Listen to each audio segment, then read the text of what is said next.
Josh, hi, and thanks for joining me today. Well, pleasure. Great to be here. We're talking today about what the rest of the world can learn from the Asia-Pacific region about cybersecurity. But I thought it might be interesting to start with a little bit of context. People might assume that because tech is ubiquitous and the major tech brands are global, then it follows that cybersecurity is the same everywhere. But from your perspective and experience of the issues, is that actually true? Well, I think we're certainly becoming more globalized, and there's probably less that differentiates us than previously. But there are certain things like language, regulation, and culture that do make markets different. And from an attacker's perspective, they need to plan their attack for the most likely way to succeed and the least expensive energy on their part. So if you were to pick out two markets like Singapore and Japan, they're quite different markets to the rest of the world. So Singaporeans are very used to following the rules. They placed high trust in government. Many of the cyber attacks and scams that target this kind of vulnerability probably wouldn't work in other markets because I think people are sort of jaded and a bit suspicious. Similarly, in Japan, there's almost no crime in Japan. And the sort of cyber attacks that I've seen, they just wouldn't work in other markets, either due to the countermeasures in place or the low cyber maturity in the countries like Japan. So I do think, that attackers look around the world and, they pick their targets and they decide how they're going to be most successful. So that means recycling probably old methods of attack in markets where people aren't as cyber savvy, but also exploiting those things which make those markets different. So I think they're probably more human perspectives, yeah. In that case, what are perhaps the major similarities and differences in the range of threats and vulnerabilities that perhaps exist in APAC compared to Europe and the US? Sure. Well, I think attacks on hardware exploit fairly common systems. But one of the bigger differences in APAC is there is a higher level of cyber maturity, particularly in the financial services markets. So just to pick online banking as an example, I think the US is getting better, but the legacy of their existing systems and ways of doing things mean they don't, for example, always have two-factor authentication, meaning their banking systems are often easier to exploit than in APAC, where two-factor authentication is not only common, but it's mandatory. It's demanded by the regulator. Similarly, in Asia, for a variety of reasons, probably to do with complexity of languages and Chinese characters, etc., there are a lot more biometric solutions, and I think those solutions make things harder for the attacker. So I think the key difference in APAC, particularly Australia and Singapore, is there is a much higher level of cyber regulation for critical infrastructure markets, including banking. So that starts with really strong legislation and it flows into sensible regulation. This is only really possible when citizens place a high degree of faith in governments and, moreover, that they have an expectation that the government will and should protect them from cyber attacks. Perhaps other markets like the US and Europe have a more hands-off approach. Does this translate to the way that organisations in APAC approach prevention, protection and remediation strategies and technologies? Are there major differences between these different parts of the world? Yeah, and I think this is a little bit of a double-edged sword, right? If you've got a government or a regulator demanding high levels of cyber maturity, that's going to manifest in things like, demonstrating that you've had regular penetration testing and your systems are up to date, etc. And I think while this is commendable on some levels, it can lead to a compliance-based approach rather than a risk-based approach. For example, if it was mandatory to have annual penetration testing done, as it is in Singapore, if you're a critical infrastructure provider, you could actually see this as an imposition from a regulator, and then you'd look for the most efficient way to expedite this request. You'd sort of see it as a cost. If there wasn't strong regulation, for example, if you had to manage the risk yourself, you'd probably take a more risk-based approach and you'd actually want to find vulnerabilities. So perhaps instead of just getting an annual pen test, you might go for a bug bounty or some sort of next-gen pen test because you're actually interested in risk reduction. So I think that the flip side of good regulation is a compliance mentality, and I think that mentality does not bode well for being for good cyber hygiene in the long run. So you've mentioned the role of governments a couple of times, and interested to find out whether there's a different approach to policy and regulation. We've seen the emphasis change in the US quite dramatically, for example, but Are governments generally in APAC perhaps ahead of where we are in Europe and where they are in the US at the moment? So governments in APAC are quite different to governments that you might find, particularly in the US, but probably even in Europe. So I think a lot of governments in the US, state and federal, different states, they're trying to differentiate from a policy perspective. And I think my sense of it is they're less united in policy decisions. There's more opportunity for differentiation. Typically in Asia, certainly in Singapore, there isn't multiple levels of government. There is really one level of government. It's fairly consensus-driven as a culture, as it is, say, in Japan. There's not going to be a great level of political discourse about the levels of cyber security or cyber regulation that's required. So I think once you establish a policy, I think in Asia, it's easier to get that policy through the mechanical process. There's less politicking around it. But I think the more profound element is that, in Asia, because you've generally got newer economies, they're not competing with the legacy of how things have always been done. They may be starting a neobank or something, for example. They're not really competing with a long history of having done something another way. So it is a great opportunity to invent things right the first time. But I think more than that, there is an opportunity, say, if you were just to pick the banking markets, the differentiation between the regions in Asia, Singapore has always been a safe home for capital, and they will want to differentiate in the new economy by being a safe home for data, and they will have a more forward-leaning regulatory environment because they want to attract global banks, they want to attract international business, and I think one way of achieving that is to really have strong policies and enforce those. I mean, what's interesting is privacy doesn't seem to be as high on the agenda in Asia as it does in Europe. I mean, the GDPR is doesn't have the same repercussions in Asia. But I think what's working, coming up with good legislation, regulating the critical infrastructure sectors, creating strong disincentives for poor cyber hygiene, and also driving that from the top. When the recent cyber policy was released in Singapore, it's announced by the Prime Minister, not a junior minister. And I think the optics of that matter.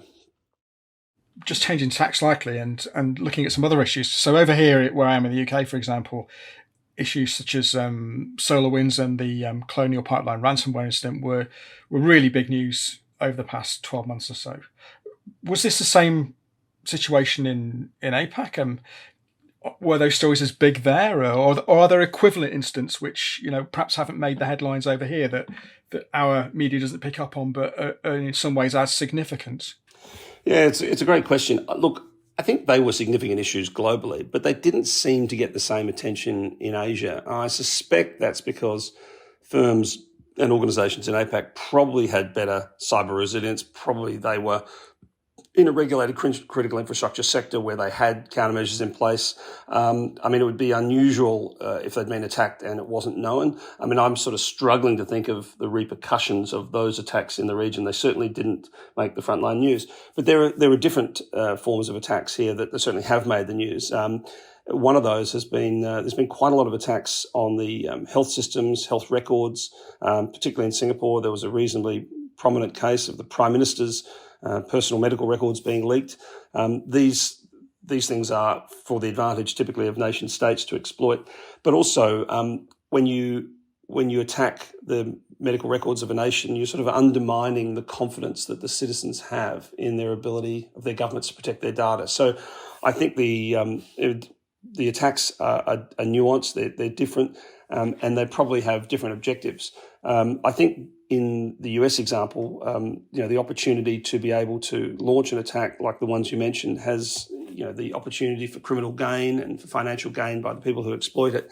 I think the sort of attacks we've seen in Asia have been different. There's definitely been the attack on banks, the SWIFT attacks in Bangladesh and others, but also the politically motivated sort of attacks, which is quite different, I think.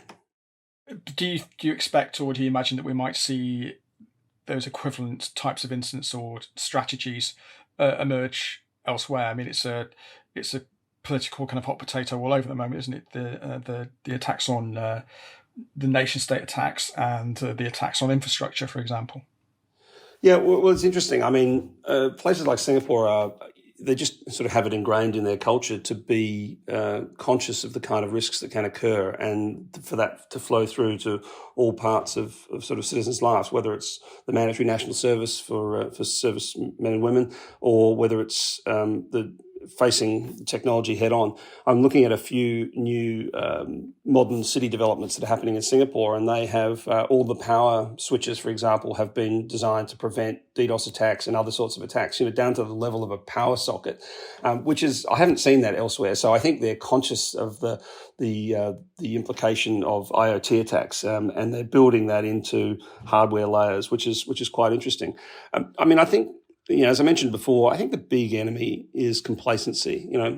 Cybersecurity is a game of 10-foot walls and 12-foot ladders. And in the absence of a large-scale attack, people tend to relax their attitude to risk. So it's a bit like when you drive past a motor vehicle accident, we tend to drive slower for the next few miles. There's no reason for that. I think it's called availability theory, but it's conscious in our minds that it might happen to us. In the absence of a high profile attack, I think there is a danger that people just tend to think it can't happen to them, or they've got enough protection. I think as we look forward, we really do need to harness the full power of automation and AI to keep us safe. There is a limit to how much the human brain can understand and comprehend. Maybe it can understand hundreds, maybe thousands. It can't understand millions and billions. And I think that's where we need to bring in tools that enable us to do that. The machines that will day to day tackle the problems that humans are very poor at, looking for the needle in the haystack. So I think that's where we need, technology can play a huge role. In general terms, perhaps, what is working well in APAC that could and should be replicated elsewhere? Well, from my perspective, I think the legislation and sensible regulation for critical infrastructure providers is working really well. And if you look at the way that they introduce that, and I was fortunate enough to comment on the legislation when it came in for Singapore's cybersecurity law. There's industry consultation. They ask businesses, what do you think of our draft legislation? Is it workable? What changes would you like? So they get the buy-in from the key stakeholders, and they introduce the legislation, and they set up a regime for regulation, outline some penalties, typically start with a fairly light touch approach. And then as they're doing now, they go back to industry and they say, well, it's been a couple of years. We think it's working well. We'd like your opinions. Again, more chance for industry to comment, with a view to tightening things up. And I think that's the right way to sort of crawl, walk, run, rather than come in with an incredibly strong regulatory environment and heavy penalties from day one. So I think that's working particularly well. I think also talking about cyber attacks when they happen rather than sweeping them under the covers. I think that's extremely important. And I think it's commendable what Singapore did to be quite public about the attack on the Prime Minister's health records and the broader attack on the health system. Sunlight is a great disinfectant. We need to share these stories about cyber attacks so we can learn from others rather than just avoid the issues.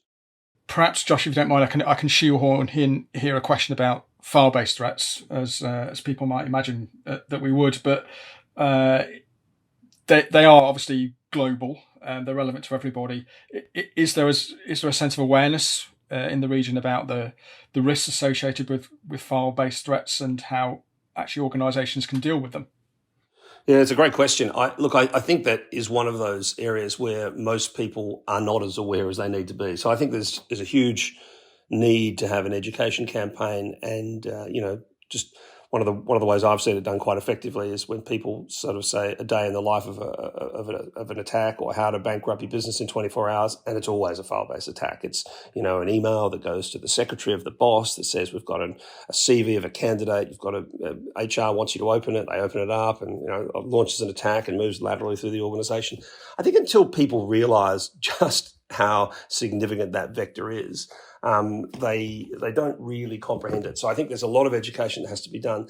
But obviously there's kind of solutions that the Glasswall provides. That's it's a bit of a no-brainer for business to do that. It just neutralises such a large percentage of file-based attacks that we can focus on other things. And I think getting back to that division of labour between humans and machines, a human to try and find file-based attacks manually, that's just not a workable solution. So if you looked at it and say, well, how do I triage all these threats?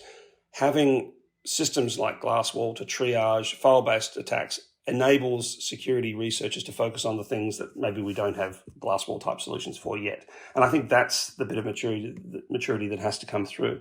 I think the education campaign has to start.